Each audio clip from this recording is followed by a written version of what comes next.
বলেন আমিন। প্রধান মেহমান ডক্টর শেখ প্রফেসর মাওলানা মোহাম্মদ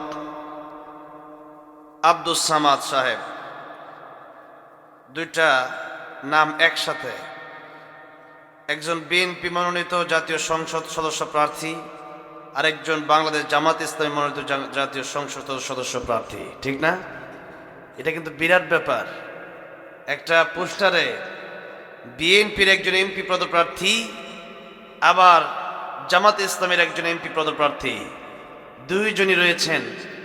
এই পোস্টারটাই প্রমাণ করে এই দেশের মানুষ এক এবং ন্যাক হয়ে সবাই ঐক্যবদ্ধ হয়ে দেশটাকে গড়তে চায়, ঠিক না বেঠিক?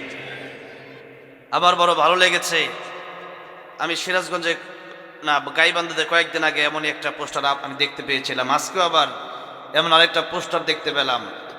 বিএনপি আর জামাত ইসলামী দলমত নির্বিশেষে যারাই কোরআনের পক্ষে থাকবে, দ্বীনের পক্ষে থাকবে, আলেমদের পক্ষে থাকবে, দেশের পক্ষে থাকবে, তাদের পক্ষে আমরা আছি। জোরে বলেন কথা ঠিক না বেঠিক?